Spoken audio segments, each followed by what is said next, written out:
मित्रों, नमस्कार। आज हम सबकी प्रिय लेखिका कृष्णा सोपती जी का जन्मदिन अगर होता तो मैं ज़्यादा खुश होता आज बोलते हुए उन पर, लेकिन उनकी पुण्यतिथि है। पर उन्होंने एक भरा पूरा जीवन जिया। 93 वर्ष की उम्र, हम बहुत कम लोगों को ऐसी उम्र मिलती है जीवन में। लेकिन सबसे बड़ी बात यह है कि कृष्णा जी लगभग अंत तक सक्रिय रहीं। वो उनमें एक, उनके व्यक्तित्व में एक ऐसी क्वालिटी थी कि उनको देख के लगता नहीं था कि वो 90 पार कर चुकी हैं। हम लोग जब उन्हें कभी कभी मिलते थे 90 के बाद, तो वो उनमें एक अजीब जीवंतता और जोश और लगभग एक युवा व्यक्ति की जो पैशन होती है, वो मैंने कई बार देखी थी। कृष्णा जी आज जब मैं याद करता हूँ तो हम लोगों का उनसे परिचय बहुत पुराना इसलिए है कि मेरे कई मित्र, मेरे सहयोगी कृष्णा जी के संपर्क में थे। जैसे प्रयाग शुक्ल दिनमान में मेरे सहयोगी थे उन दिनों। फिर बाद में गगन गिल जब वामा में आई, उन दिनों टाइम्स ऑफ इंडिया से हम लोग का दफ्तर एक ही था, और गगन गिल रहती थी मॉडल टाउन में, और कृष्णा जी उन दिनों रिवेरा अपार्टमेंट्स, जो कि वहाँ से नज़दीक ही था, वहाँ उनका एक फ्लैट था। तो अक्सर हम लोग कई बार जैसे लगता था कि उनसे बात की जाए, गप मारी जाए, उनके साथ शाम बिताई जाए, तो कृष्णा जी के रिवेरा अपार्टमेंट में कई बार जाना हुआ, और उसकी बड़ी सुखद यादें हैं उनके साथ कुछ शामों की। लेकिन उन दिनों एक जब आखिरी बार रिवेरा अपार्टमेंट में उनसे मिलने गया था, तो वो अमृता प्रीतम के साथ जो जिंदगी नामा नाम को लेके उनका मुकदमा चल रहा था, उसके कारण उन्हें अपना वो फ्लैट बेचना पड़ा। तो उनका फ्लैट बिक रहा था और उन्होंने संदेश दिया कि हम लोग आकर कुछ अपनी मनपसंद की चीज़ें उनके यहाँ से ले जाएं। तो मुझे वो शाम याद है। और कृष्णा जी चूँकि उन दिनों काफ़ी टेंशन में भी थी, मैं और गगन गिल उनसे मिलने गए शाम को, और उन्होंने बहुत सी चीज़ें हमारे सामने रख दी। कई कट ग्लास की उनको उन चीज़ों को देख के लगता था कि जैसे उन्होंने अपनी बहुत प्रिय चीज़ें हमारे लिए निकाल के रखी हुई हैं। क्योंकि मुझे याद है कि एक बहुत सुंदर सिरेमिक्स की मछली के आकार की एक एस्ट्रे थी, बहुत सुंदर थी वो, और एक बहुत बढ़िया चेक कट ग्लास का एक बहुत बड़ा फूलदान था। तो इस तरह की उन्होंने चीज़ें हम लोगों को कहा कि आप इनमें से छांट लो। तो उस तरह का उनका जो एक स्वभाव था, उनके साथ शाम बिताना। उन दिनों मुझे याद है कि एक उनके एक दूसरे कमरे में उनकी मदर भी थी, जो कि बाहर तो निकल नहीं सकती थी। उनका उम्र काफ़ी थी और स्वास्थ्य भी ठीक नहीं था, क्योंकि कई बार हमें उनकी आवाज़ सुनाई देती थी। तो मुझे वो कहानी, जो यह लड़की कहानी उनकी है, उसको ध्यान में कई बार मुझे वो उनकी माँ के साथ का जो डायलॉग होता था। तो हम लोग जैसे ड्राइंग रूम में बैठे हैं, छोटा सा ही ड्राइंग रूम था, और अंदर से माँ की आवाज़ आती थी। तो फिर वो कहती थी, अच्छा ठीक है, ड्रिंक चाहिए? तो फिर वो एक गिलास उनको बना के देने जाती थी।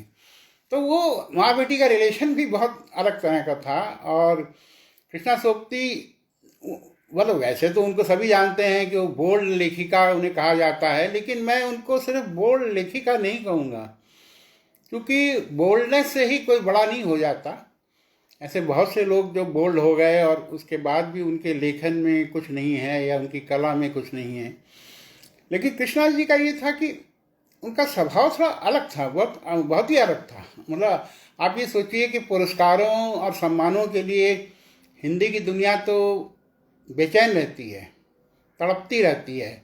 लेकिन जब उन्हें 50 साल करीब लेखन के बाद उन्हें 15,000 का पुरस्कार मिलने की बात हुई, तो शायद ये हिंदी एकेडमी का पुरस्कार था। तो उन्होंने एक जनसत्ता में, मैंने मंगलेश जी के कहने पर 99 में उन पर एक फीचर लिखा था और उनसे एक इंटरव्यू किया था।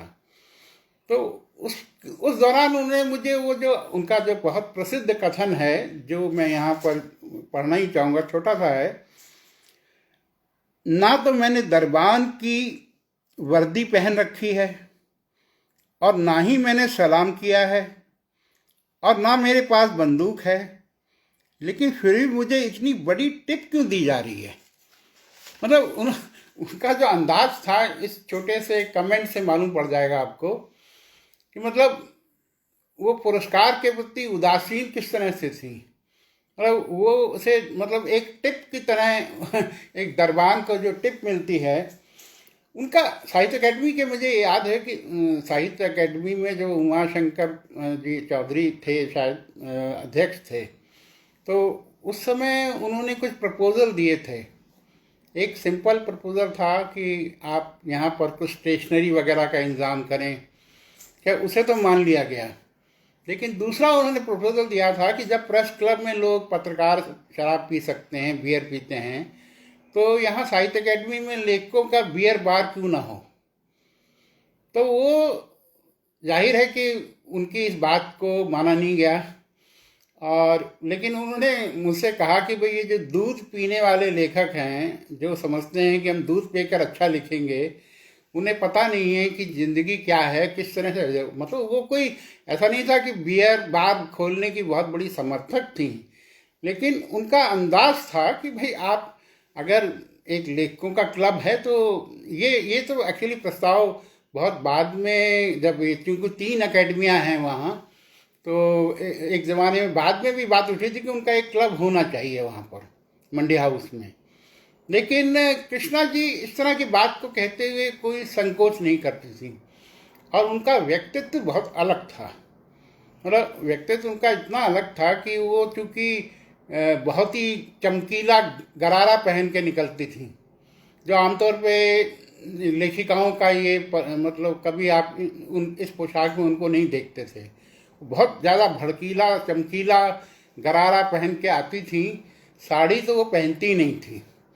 एक बार शीला संधू जी, राजकुमार प्रकाशन की जो मालकिन थी, उनके घर पे निर्मल वर्मा का जन्मदिन मनाया जा रहा था, तो वहाँ वो आई साड़ी पहनकर। मतलब वो उन्होंने लोगों को थोड़ा सा चौंकाने और चिढ़ाने के लिए, क्योंकि वो लेखक बिरादरी थी वहाँ, तो वो साड़ी पहन के आई। तो नॉर्मली वो साड़ी नहीं पहनती थी, उनका वही उनका जो बाहर निकलती थी तो बाकायदा अपने गरारा में, और वो भी जैसा एक पंजाबी स्टाइल का होता था उनका। तो उनका अंदाज ऐसा था ना। जब यारों की यार कहानी तो बहुत पहले छपी थी, मेरे ख्याल है लेट 60s में छपी थी। तो यारों के यार कहानी पढ़ने के बाद वो बता रही थी एक बार कि जो भी मुझे पुरुष मिलते थे, उनको लगता था कि अब ये बस जल्दी ही कुछ गालियाँ अब सुनने को मिलेंगी। तो उनका कहना था कि मतलब ये लोगों को देखने का जो अंदाज था, उसका उन्होंने जवाब ये कहा, इस कहानी के बाद बातचीत करते हुए कुछ ऐसे इंतज़ार में रहने लगे लोग कि अभी वो बोलचाल में ही गालियों के नगीने जड़ने लगेंगी। वैसे मुझे उनसे परहेज नहीं, आजमाकर देखा है, चीज़ काफ़ी पुरअसर है। तो मतलब वो उनका जैसा कि है कि हिंदी समाज तो और भी पिछड़ा हुआ है कि अगर एक स्त्री लेखक है और वो गालियाँ अपनी कहानी में लिख रही है, या अपने वर्णन में मित्रों मरजानी जैसा पात्र मतलब सामने ला रही है, क्योंकि मित्रों में जो फायर थी, और वो फायर उस तरह की, उसका पति उस फायर को नहीं संतुष्ट कर सकता था। लेकिन उन्होंने बातचीत में एक बार कह रही थी कि मित्रों वापस क्यों आई, इसलिए कि मैं ये नहीं कह रही हूँ कि वो अपनी ज़िंदगी बाहर जाकर नहीं, तो कहीं ना कहीं उसका एक तरह से वैश्या बनने के लिए मजबूर हो जाती हुई, ऐसा उनका मानना था कि वो कहानी जिस तरह के माहौल की है, तो यानी कि फायर है, पर ऐसा नहीं है कि जीवन को लेकर कुछ बहुत ज़्यादा ऐसी बातें सामने ले आई जाए जो कि लगभग असंभव हैं, मतलब समकालीन जीवन में, भारतीय जीवन में। और ये तो कहानी बहुत पहले की है, माहौल भी दूसरा है, आज तो दुनिया बदल गई है, लेकिन फिर भी हम जानते हैं कि महानगरों के कुछ हिस्सों को छोड़ दिया जाए तो दुनिया बहुत अभी भी बदली नहीं है। आसान नहीं है एक स्त्री के लिए घर छोड़ करके बाहर जा कर के समाज से लड़ना, या उनकी अकेली औरत के प्रति जो, या सिंगल वीमेन के प्रति जो, अगर सिंगल चाइल्ड वीमेन है तो एटीट्यूड जो लोगों का है वो आज भी बड़े शहरों में भी अभी भी लेखन, मैंने कई लेखिकाओं को देखा है कि वो जैसा बताती हैं कि कैसे उनको फाइट करना पड़ता है हर वक्त, और ये फाइट सिर्फ उनको पुरुषों से नहीं करना पड़ता, स्त्रियों से भी करना पड़ता है। अक्सर उनकी लड़ाई, मतलब एक तरफ तो पुरुष तो है ही लड़ाई लड़ने, वो स्त्रियां ही उनको कई बार एक गलत ढंग से उन चीज़ों को देखने की कोशिश करती हैं। अभी हाल में एक जानी मानी लेखिका के साथ ऐसा ही हुआ था। तो इस तरह के माहौल में अगर आप देखें तो कृष्णा सोबती जैसा व्यक्तित्व है, उनका लेखन, मैं तो उनके लेखन पर इस समय कोई खास बात करने के लिए नहीं तैयार हूँ, लेकिन उनके जीवन को जैसा हमने देखा, आपको मैं एक दिलचस्प उनका जो स्टाइल देखिए कि मैंने जब उन पर ये लिखा, उनके स्टाइल पर, जीवन शैली पर, और एक इंटरव्यू लिया उनका, अब जनसत्ता में जब छप गया वो 1999 में रवि वार्ता में छपा था वो, मंगलेश डबराल उसके संपादक थे। तो मैं उन दिनों, मैंने नवभारत टाइम्स छोड़ा ही था, तो मैं मंगलेश जी के लिए कई कवर स्टोरीज मैंने की थी, निर्मल वर्मा पे की थी, मंजीत बाबा पे की थी, रघुराय पे की थी, तो उन्हीं दिनों मैंने कृष्णा जी पर भी की थी। तो कृष्णा जी ने जब वो पढ़ा तो उनको बहुत अच्छा लगा, तो उन्होंने मुझे फ़ोन किया, बोले विनोद तुम्हारे लिए मैंने एक कॉर्डराय की शर्ट खरीदी है, तुम आओ उसको ले जाओ। मैं बड़ा चौंका कि कॉर्डराय की शर्ट मेरे लिए क्यों खरीदी है। तो मैं जब उनसे मिलने गया उनके घर, तब वो उधर शिफ्ट हो गई थी जमुना पार, वो मयूर विहार के इलाके में थी। तो मैं जब उनसे मिलने गया तो उन्होंने एक बहुत ही बढ़िया कॉर्डराय की खाकी रंग की शर्ट मेरे लिए कहीं स्टोर से जाके खरीद के लाई थी। और उनका मतलब, ये आमतौर पे ये लेखन की दुनिया में हम लोग देखते नहीं हैं कि आपने कुछ लिखा तो कोई आपको इस तरह का गिफ्ट देगा, और वो भी बहुत प्यार से, मतलब कोई उसके पीछे, उनको इससे बहुत फर्क पड़ता नहीं था, क्योंकि वो प्रचार वगैरह की तो भूखी थी नहीं। जितना मैंने उनको देखा वो बड़ी उदासीन रहती थी, वो जिस तरह से उनका, वो तो काफ़ी हिम्मत वाली स्त्री थी, क्योंकि इतनी हिम्मत मैंने बहुत कम लोगों में देखी है। वो बॉदर भी नहीं करती थी कई चीज़ों को, और वो जैसे आमतौर पे जो लेखक जिस चीज़ों को लेकर के बहुत परेशान रहते हैं, वो आखिर तक उन्होंने पॉलिटिकल स्टैंड बहुत स्ट्रांग लिए। वो कभी भी, मतलब ऐसा नहीं था कि वो चुपचाप डर जाएं या घबरा जाएं या सोचे कि ये मेरी दुनिया नहीं है, लेकिन वो आखिर तक काफ़ी बोल्ड, मतलब पॉलिटिकल स्टैंड लिए, और उनके उसमें कोई बहुत सहज रूप से वो करती थी ऐसा, जो कि मुझे इस बात ने बहुत प्रभावित किया उनके इस व्यक्तित्व में। एक बार उदय प्रकाश, जो कि मेरे मित्र हैं, अच्छे मित्र हैं, और उन्होंने कुछ फिल्में बनाना शुरू की, कुछ साहित्य अकेडमी के लिए, कुछ हिंदी अकेडमी के लिए। तो वो एक फिल्म उन्होंने धर्मवीर भारती में बनाई थी उन दिनों। फिर उनकी योजना थी कि मैं कृष्णा जी पे भी फिल्म बनाऊं, और उन्होंने मुझे कहा कृष्णा जी की फिल्म के लिए कि आप भी मेरे साथ इन्वॉल्व हो जाओ इस फिल्म में। बल्कि वो इतना सीरियस थे कि उन्होंने मुझे एक चेक भी भेज दिया उदय प्रकाश ने कि आप मेरे साथ इस फिल्म के स्क्रिप्टिंग वगैरह में काम करेंगे।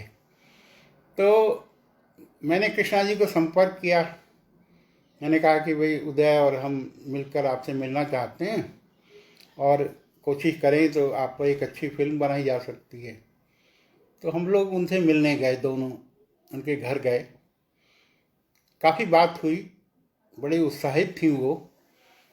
लेकिन उस समय तो उन्होंने हाँ कर दी, पर बाद में जाने क्या सोचकर वो फिल्म के प्रति उदासीन हो गई, और संभवतः उनको किसी ने उदय के बारे में कुछ गलत सूचना दी, क्योंकि मैं तो उसमें एक तरह का वो था, स्टेपनी टाइप जिसे कहते हैं, लेकिन अगर वो शायद फिल्म बनती, क्योंकि उदय प्रकाश के पास एक अलग तरह का नज़रिया है, देखने का ढंग है। तो मुझे लगता है कि चूँकि मुझे सिनेमा का, मेरे तो आज में कई फिल्में मैंने बनाई हैं, डॉक्यूमेंट्रीज, तो मुझे लगता है कि वाकई कृष्णा जी पर हमने अगर फिल्म बनाई होती तो वो अलग तरह की, बाद में शायद अनवर जमाल ने, जहाँ तक मुझे मालूम है, वो फिल्म बनाई थी उन पर। तो कृष्णा जी मतलब उनके साथ ये था कि जैसे मैं उनको बीच में काफ़ी गैप के बाद जब मिला, मतलब 1999 के बाद, कई साल बाद मिला, तो वो मतलब उनसे मुलाकात हुई तो वो बोली कि नहीं, आप ये मत समझिएगा कि मैं आपकी चीज़ें नहीं देख रही हूँ या आपके क्या क्या लिख रहे हैं, क्या कर रहे हैं। तो वो काफ़ी मतलब आपके बारे में लेकर, अगर वो मिली भी नहीं है और तो आपकी चीज़ें पढ़ती थी, रिएक्ट करती थी, मिलने पर उनको याद करती थी, जो कि आमतौर पे देखिए, आप कृष्णा सोपती 93 में हमारे बीच से गई हैं। ऐसी उम्र मुझे याद नहीं है, इवन कोवरनारायण जी भी 90 के आसपास थे। बहुत कम लेखक हैं जिनको कि ये सौभाग्य मिलता है इतने लंबे सक्रिय जीवन का। और फिर उनको तो अंत में एक जो बहुत प्रतिष्ठित पुरस्कार माना जाता है देश का, देर से मिला लेकिन मिला। पर वो कोई संभवतः ऐसी महिला नहीं थी, या बल्कि महिला क्या कहें, स्त्री नहीं थी कि वो पुरस्कारों के लिए या इस तरह के सम्मानों के लिए वो चिंतित हों या उसके बारे में सोचें। जबकि मैंने हिंदी के बड़े बड़े कवियों को दिनमान में देखा कि वो साहित्य अकेडमी पुरस्कार के लिए लगभग वो लॉबिंग करने के लिए कहा करते थे और बहुत परेशान रहते थे। साहित्य अकेडमी पुरस्कार मिलने से पहले वो पता लगाते थे कि हमें मिलने की उम्मीद है या नहीं है। तो उस हिसाब से देखें तो कृष्णा सोपती में कोई ऐसी वो नहीं थी इच्छाएं कि साहित्य अकेडमी मुझे पुरस्कार कब मिलेगा या फेलोशिप कब मिलेगी। तो वो भी एक बहुत बड़ा गुण है, क्योंकि इन चीज़ों से, इनके मोह से बाहर निकलना आसान नहीं है। ज़्यादातर लोगों को मैंने देखा है कि चाहे वो बहुत नाम भी हो जाए, किताबें भी आ जाएं, लेकिन वो उत्सुक रहते हैं कि उन पर काफ़ी चर्चा हो या उनका सम्मान हो। तो उस तरह से कृष्णा जी शुरू से ही और अंत तक उन्होंने वही किया जो कि समझिए कि और कोई तो नहीं करेगा। और लेखकों में मैंने और भी लेखिकाएं देखी हैं, मतलब सीनियर लेखिकाएं भी, तो उसका कोई ऐसा वो नहीं है। लेकिन वो कह रही थी, मतलब शुरू में मुझे एक जगह याद है कि वो कहते थे कि जो दूसरे लोग मेरे बारे में सोचते हैं वो ये समझते हैं कि ये बहुत मगरूर और घमंडी औरत है, जबकि ऐसा नहीं था। उनका कहना था मैं एक सीधी सादी खुददार औरत हूँ। ये बहुत महत्वपूर्ण बात है कि सीधी सादी खुददार औरत होना एक बहुत बड़ी बात होती है। आमतौर पे एक लेखिका के लिए एक बहुत बड़ी बात है कि वो एक सीधी सादी खुददार औरत के रूप में अपने को रखे, ना कि कोई बहुत घमंडी और एक मगरूर वाली जो एक औरत की जो छवि होती है। तो उसको लेकर वो सजग थी। और हम लोग तो चूँकि उनसे काफ़ी जूनियर थे, लेकिन जब भी जाते थे तो मुझे लगता था जैसे उनके साथ शाम बिताना, उनके साथ ड्रिंक लेना एक अलग तरह का अनुभव था। जैसे मेरा ये कहना है कि स्वामीनाथन पेंटर, जब उनके साथ हम लोग कभी ड्रिंक लेते थे शाम को, तो वो एक अलग तरह का अनुभव होता था। जैसे कि आपको वही रम है, ओल्ड मॉन्क वही बॉटल है, लेकिन उसका अर्थ और संदर्भ बदल जाता था। जब उनके साथ, अगर आप वो उनके साउथ एक्स वाले मकान में हम लोग जाते थे, तो स्वामीनाथन के साथ शाम का मतलब कुछ और होता था। उनके साथ बैठकर मतलब अब एक अलग तरह की बैठकी जिसे कह सकते हैं। तो कृष्णा जी के साथ भी यही था। बहुत ज़्यादा शामें तो मैंने उनके साथ नहीं बिताई, क्योंकि हम लोग की दुनिया कला, सिनेमा, साहित्य तीनों में जा कर के हम सब, प्रयाग जी और मैं तो काफ़ी घूमते ही रहते थे। लेकिन कृष्णा जी के साथ जब भी मौका मिला मुझे इस तरह से उनके घर जाने का, उनके साथ बैठ कर के ड्रिंक्स लेने का, तो मैंने देखा है कि वो अनुभव कुछ वैसा ही था जैसा स्वामीनाथन का अनुभव होता था, कि वो एक शाम जो है यादगार शाम होती थी, कि उनकी बात कहने का जो ढंग था, जिस तरह से वो निडर होकर बात करती थी, और कोई उनका ये नहीं लगता था कि ये कोई स्त्री पुरुष का भेद है या कोई, तो वो एक अच्छा लगता है। कि मुझे लगता है कि वैसे तो कई अच्छी लेखिकाओं से मेरा काफ़ी वार्तालाप रहा है, उनके साथ घर पे जाके शामें भी बिताई हैं, जैसे मृणाल पांडे हैं। मृणाल पांडे के साथ भी बहुत अच्छा लगता था शाम बिताने का लेखिकाओं में। लेकिन मृणाल पांडे और कृष्णा सोपती की दुनिया में बहुत फर्क था। और कृष्णा सोपती जो थी वो सिर्फ बाहरी तौर पे बोल्ड नहीं थी, मतलब एक सतही बोल्डनेस जो होती है उसका कोई मेरे लिए खास महत्व नहीं है। मैं तो ये मानता हूँ कि असली बोल्डनेस तो एक तो आपकी, जैसे कृष्णा जी ने अपने लेखन के बारे में भी बहुत, उनका एक अलग लिखने के बारे में एक बार उन्होंने कह रही थी कि मतलब मैं दोपहर दोपहर को जो उनका था शब्द, ठीक ठीक, कि शाम, हाँ, दिन में मैं आधी हूँ, शाम थोड़ा बेहतर हूँ, रात को मैं संपूर्ण हूँ।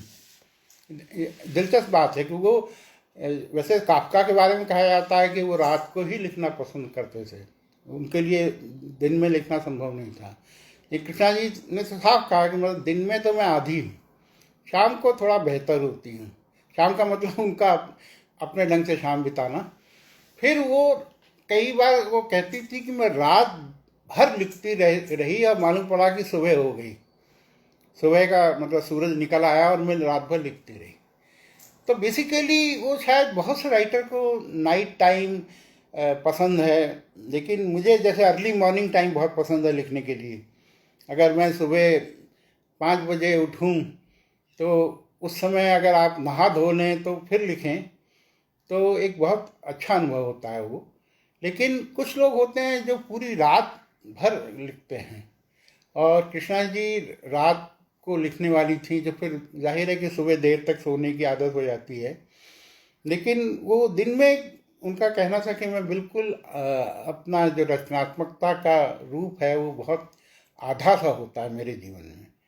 तो वो लेट नाइट लिखने वालों का एक लेखन के प्रति एक दूसरे ढंग का रिश्ता बनता है, और उनके लेखन में वो क्वालिटी है। और जो मुझे हम हशमत के जो उनके सारे स्केचेस थे, हर तरह के लोगों के, राइटर्स के हों या नॉन राइटर के हों, वैसी किताबें हम हशमत जैसा लेखन बहुत कम हिंदी में है। वो किसी पे भी लिखेंगी तो उसके इतनी लगता है कि जैसे उनकी ऑब्जर्वेशन पावर बहुत अच्छी रही होगी, क्योंकि वो उस तरह की बातों को याद करके लिखती थी। और फिर उनको लिखने का अंदाज वो मतलब उन्होंने विष्णु खरे तक एक अजीब ढंग से, अलग ढंग से लिखा था। तो वो एक तरीका उनका जो था लिखने का, चाहे वो निर्मल वर्मा पे लिख रही हूँ चाहे मनोज श्याम पे लिख रही हूँ, वो एक ऑब्जर्वेशन का उनका जो वो ढंग था। क्योंकि मुझे मैं तो नहीं था उन दिनों दिल्ली में, जब वो टी हाउस के दिनों की मुझे कई लोग बताते हैं कि टी हाउस में जब लेखक लोग बैठा करते थे, श्रीकांत वर्मा, मोहन राकेश, इस तरह मतलब उस ज़माने में भी वो बहुत अलग रहती थी उन सबसे। वो जा कर के एक बहुत ही ऐसे अंदाज में बात करेंगे कि बाकी लेखक कई तो लगभग उनको लगता था कि यार इनके सामने तो हम बोल भी नहीं पाएंगे ठीक से, या हम इस अंदाज को नहीं अपना पाएंगे। तो वो एक मतलब आप समझिए कि 1950 के दशक से लेकर के वो मतलब 60-70 साल वो बहुत सक्रिय रही। और उनका जो लेखन है उसमें ये बस मुझे हमेशा ये लगता है कि ज़िंदगी नामा वाली जो लड़ाई थी उनकी अमृता प्रीतम के साथ, जिसकी वजह से उन्हें बहुत नुकसान भी हुआ, बहुत समय भी गया, और काफ़ी जैसे कैसे लगभग उन्होंने अपना फ्लैट बेच दिया था उस समय, और बाद में उनको कुछ सफलता भी नहीं मिली उस मुकदमे में। लेकिन मुझे लगता है कि वो शायद लड़ाई ऐसी थी, उसको इतना शायद महत्व ना देती तो वो पता नहीं, लेकिन वो इतना टची थी उसको लेकर। कि मेरी इतनी हिम्मत भी नहीं होती थी कि उनसे कहूँ कि भाई आप इसको लेकर क्यों हैं। लेकिन वो उन दिनों उनको शुरू से, जब रिवेरा अपार्टमेंट में जब वो घर बेच चुकी थी, तो मैंने तब भी देखा कि उस मामले पर वो उनके ज़िद्दी थी करीब। उनको लगता था कि मेरे साथ अन्याय हुआ है, क्योंकि ये जो किताब है मेरी, वो हरिदत्त का जिंदनामा जिंदगी नामा, जो अमृता प्रीतम की किताब का नाम था, तो वो जो एक उनके जीवन का एक ऐसा चैप्टर है जो थोड़ा सा मिस्टीरियस भी है। और कम से कम मुझे लगता है कि उसको लेके लड़ाई से कोई बहुत बड़ा कोई, ना तो कोई इश्यू सामने आया है, ना ना कोई उसका मतलब अदालती कार्रवाई। तो इस देश में वैसे ही एक लेखक को काफ़ी एक तरह से उसका समय बर्बाद करती है, उसकी टेंशन बढ़ाती है। पर अफसोस ये है कि वो उसमें जीत भी नहीं पाई। लेकिन वो एक चैप्टर अगर छोड़ दिया जाए तो कृष्णा जी की यादें मुझे हमेशा एक एक तरह का मन में एक जोश पैदा करती हैं। एक अच्छे दिन याद आते हैं। उनके लेखन के बारे में तो बहुत कुछ कहा ही जा चुका है और बहुत कुछ लिखा भी जा चुका है। और मैं तो उनको सिर्फ अपनी आज उनकी पुण्यतिथि पर एक तरह का श्रद्धांजलि देना चाह रहा था। और मुझे अर्पण कुमार ने कहा, क्योंकि मैं तो लाइव पहले तो मैं लाइव कार्यक्रम में आने को तैयार ही नहीं होता था, लेकिन इधर कुछ ऐसा हो गया है कि कुछ कार्यक्रम मुझे करने पड़े हैं। पर इस बहाने खैर कुछ चीज़ें, बहुत सी बातें जो हम लोग वैसे शेयर नहीं कर सकते हैं अपने दोस्तों के साथ, अपने पाठकों के साथ या अपने व्यूअर्स के साथ, तो मुझे आज कृष्णा जी को याद करके बहुत सुखद अनुभूति हुई। और मुझे लगता है कि आने वाली पीढ़ियाँ उनको, उनकी इन चीज़ों को, उनके लेखन को पढ़ेंगी और हम हचमत से बहुत कुछ उन्हें मालूम पड़ेगा। उनका देखने का, ज़िंदगी को देखने का एक अलग अंदाज क्या था। शुक्रिया।